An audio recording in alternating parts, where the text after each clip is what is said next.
Everyone, in the previous video, we discussed about the index numbers, that is, what are index numbers, what are their advantages, what are their features or characteristics. Then we discussed about the limitations and the problems. Today, we will discuss how to calculate index numbers. which index numbers are very useful because they help us to know the degree of variation between the current year and base year price. So, when we calculate index numbers, we will have basically two types of index numbers. One is unweighted, second is weighted. In case of unweighted, we will not give any importance to quantities. देखो बच्चे, index numbers जो होते हैं वो चार चीज़ों पर depend करते हैं. One is the P0. P0 means base year price. Second is Q0. This is base year quantity. Then P1, this is current year price. Then Q1, this is current year quantity. So when the index numbers are calculated only by giving importance to base year price and base year price and current year price, then this is known as unweighted mean.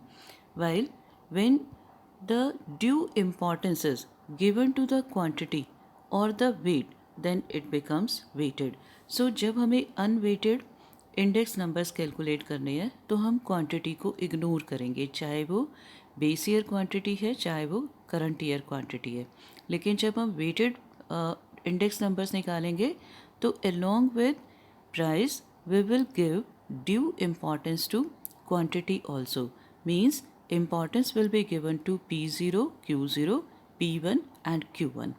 Today we will discuss only about the unweighted index numbers, means we will just give importance to P0 and P1. So unweighted index numbers are further of two types. One is simple aggregative, second is simple average of relatives. Which these are the methods. For unweighted index numbers we can use two methods. One is simple aggregative, second is simple average of relatives. Similarly, for weighted index numbers we are having two types of methods. One is weighted aggregatives and second is weighted average of relatives.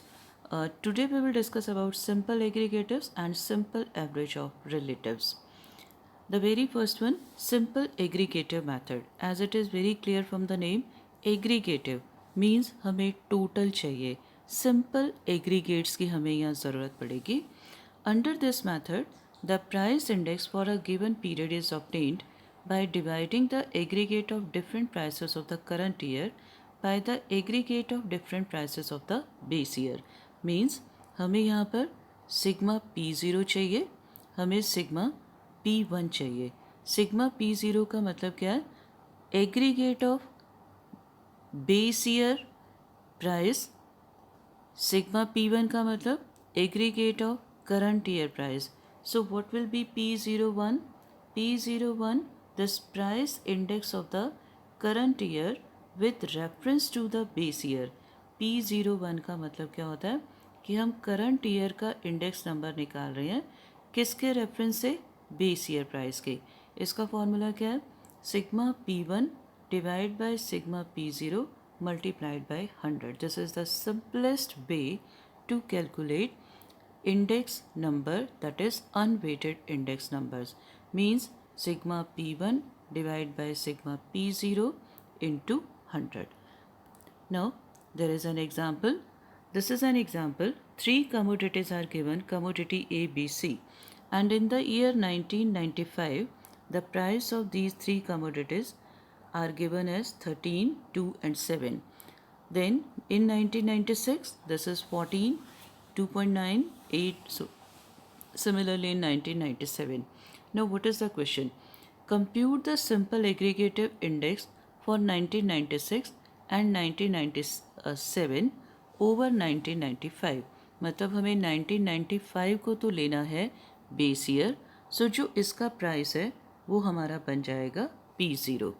जब हम 96 का लेंगे तो बन जाएगा P1 96 बन जाएगा. जब हम 97 का लेंगे तो P1 क्या बन जाएगा 97। मतलब ये दो क्वेश्चन है आपके, एक में 1995 P0 और 1996 P1, दूसरे में 1995 P0 और 1997 P1. Now what is the formula? This is P01, this is equal to sigma P1 by sigma P0 into 100. So what is sigma P0? This is 22.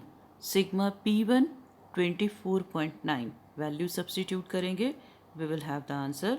This is P01 is 113.18. जब हम इसका दूसरा लेंगे 1997 का, तो ये हमारा सिग्मा P1 कितना आ जाएगा 25.3. हम 25.3 वैल्यू सब्सटीट्यूट करेंगे तो हमारा आंसर आएगा 115. सो this is the way how to calculate simple aggregative index number. Now one more example is there. Look at the example. This is example number 1. Commodities are given, 5 commodities are given.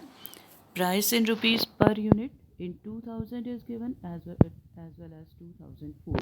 So what we will take 2000 as the base year and 2004 as the current year. So now this is the solution. This is the solution. 2000 yes beta, prices of commodities for the year 2000 and 2004 are given in the table. Find the simple aggregative price index from the data displayed in the table. In this very question, in the solution, 2000 is taken as P1 and 2004 is taken as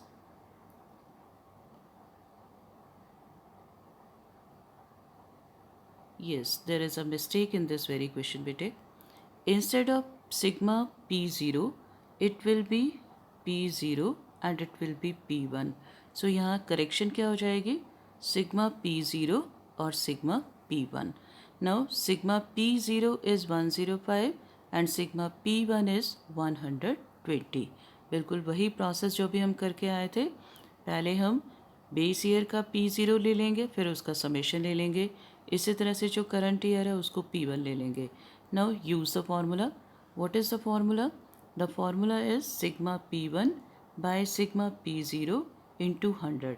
The price index number for 2004 taking 2000 as base year will be P01. पहले तो आपको P01 का मतलब पता होना चाहिए. This is price index of the current year. What is current year in this question? 2004. On the basis of base year, what is the base year in this question? 2000. So P01, we will substitute the values and we will have the answer 114.3. Now what we conclude from this, बच्चे 100 से जितना ज़्यादा आता है उतना percentage हम price में increase को शो करते हैं. It indicates that the prices in the year 2004 had increased by 14.3% as compared to the year 2000. आपको याद होगा मैंने पिछली वीडियो में आपको बताया था कि जो बेस ईयर होता है उसको हम जनरली 100 मानकर चलते हैं कि उसका प्राइस इंडेक्स 100 है. तो जितना ज़्यादा उससे बढ़कर आ रहा है वो उसमें इंक्रीज़ है. सपोज़ करिए किसी क्वेश्चन में आपका 94% आ गया. हम इसमें परसेंटेज नहीं लगाते लेकिन होता ये परसेंटेज में क्योंकि ये मल्टीप्लाइड बाय 100 होता है. हमने अपने क्वेश्चन में पढ़ा था कि हम इसमें परसेंटेज नहीं लगाते लेकिन होता परसेंटेज में. सपोज़ करिए किसी क्वेश्चन में आपका 94 आ गया, ये 100 से 6% कम हो रहा है. अब हम क्या कहेंगे? It indicates that the prices in the current year had decreased by 6% as compare to the base year. मतलब आपको ये देखना है अगर ये 100 से बढ़कर आ रहा है तो उतने परसेंट इंक्रीज़ हुआ है, 100 से कम आ रहा है तो उतने परसेंट डिक्रीज़ हुआ है. So this is all about this very question. Now one more question is there. This is again 4 commodities are given. They have their units are also given लेकिन हमें यहाँ यूनिट की ज़रूरत नहीं है. Then 2001 and 2002. अब इस क्वेश्चन में फिर से क्या आ रहा है, हमें चाहिए सिंपल फार्मूला हमने लगाना है. तो सिंपल फार्मूले के लिए हमें क्या चाहिए होगा, उसी तरह से हम P0 और P1 निकालेंगे और फिर हम अपने क्वेश्चन में पुट करेंगे। बेटा थोड़ी सी मिस्टेक है यहाँ पर, इस क्वेश्चन में भी थोड़ी सी मिस्टेक है, इसको हम करेक्ट कर लेते हैं। This is 2001 and 2002। यहाँ पर हमारा 2002 और 1 और 4 दिया हुआ, 2000 और 2004 दिया हुआ था, जबकि हमारे क्वेश्चन में 2001 और 2002 है। उसी तरह से हम इसको क्या करेंगे, इसको हम मानेंगे P0 और इसको हम मानेंगे P1। तो ये हमारा बन जाएगा सिग्मा P0 और ये आ जाएगा सिग्मा P1। अब हम वैल्यू सब्सटीट्यूट करेंगे अपने फॉर्मूले में, sigma P1 by sigma P0 into 100. This is 800. This is 800 divided by 500 multiplied by 100. So this is 160. फिर वही कहानी, 100 से कितना एक्स्ट्रा आ रहा है, 160, मतलब 60% एक्स्ट्रा आ रहा है। तो हम क्या रिजल्ट कंक्लूड करेंगे, it indicates that the prices in the year 2002 had increased by 60% as compared to the year 2001। तो थोड़ा सा यहाँ पर मिस्टेक है बच्चे, इस मिस्टेक को आप ध्यान रख लेना। This is 2002 and 2001। क्लियर, मतलब थोड़ा सा ईयर का प्रॉब्लम है इसमें, अदरवाइज क्वेश्चन आपका ठीक है। Now this is the second method, this is simple average of relatives method. थोड़ा सा नाम अच्छे से याद कर लेना, अगर आपका नाम अच्छे से लर्न हो गया फिर क्वेश्चन आपका क्लियर हो जाएगा। Simple average of relative methods. बच्चे ये जो रिलेटिव वर्ड है इसका मतलब क्या होता है, आर, और आर का फॉर्मूला क्या होता है, P1 by P0 into 100। Clear, सो ये फॉर्मूला हमारा क्या बना, unweighted arithmetic mean by the relative method, average of relative method is sigma R by N, where R refers to P1 by P0 into 100 and N refers to the number of commodities, और summation का मतलब क्या होता है, sum total. अब हम यहाँ क्या करेंगे, हम हर कमोडिटी के लिए अलग से पहले हम P1 बाय P0 इंटू 100 निकालेंगे। मीन्स जैसे हमने अपने पहले वाले क्वेश्चंस में क्या किया था, कोई ऐसी लंबी चौड़ी कैलकुलेशन नहीं करते थे, हम सीधा ही सिग्मा P0 और सिग्मा P1 ले लेते थे। अब हमें एक कॉलम और ऐड करना पड़ेगा, वो कॉलम हमारा क्या होगा, R। अब आपके पास एक क्वेश्चन है, use the data given in this example and find simple average of relatives. आपके पास कमोडिटीज़ गिवन है, P0 गिवन है, P1 गिवन है। सबसे पहले हम क्या करेंगे, R निकालेंगे। R का फॉर्मूला हमारा क्या है, R का फॉर्मूला है P1 by P0 into 100। So this is 15.4 by 13 multiplied by 100, this is 1.1846। इसी तरह से 3.2 divide by 2 multiplied by 100, this is 1.60। ये सब हम R निकाल लेंगे सबसे पहले। उसके बाद फॉर्मूला हमें चाहिए, अब हमें ना तो सिग्मा P0 की ज़रूरत है, ना ही हमें सिग्मा P1 की ज़रूरत है। यहाँ पर भी डेसिमल्स में प्रॉब्लम आ रही है आपके, ये डेसिमल आपके गलत है, ये डेसिमल्स आपको, ये करेक्शन, ये पार्ट दोबारा से आपको कैलकुलेट करना पड़ेगा, ये आपका गलत आ रहा है ये। अब हम क्या करेंगे, फॉर्मूले में पुट करेंगे। सिंपल एवरेज रिलेटिव फॉर्मूला क्या था आपका, this is P01 is equal to sigma R by N। Sigma R आपका आ रहा है 374.16, what is N, 3, it is 124.72। कितना एक्स्ट्रा आया 100 से, 24.72। अब हम क्या कहेंगे, there is 24.72% increase in current prices as compare to the base year price. Clear बेटा, बस यहाँ पर हमें एक कॉलम और बनाना पड़ता है R का। एक और क्वेश्चन चेक कर लेते हैं। The next question, this is construction of price index. Commodities are given, price in the year 2011 is given, price in the year 2012 is given। So अब हमारा नेक्स्ट मैथड क्या रहेगा, R। R का formula क्या है, P1 बाई P0 इंटू 100। हम calculate कर लेते हैं, 20 डिवाइड बाई 16 मल्टीप्लाइड बाय 100। इसको सॉल्व करें।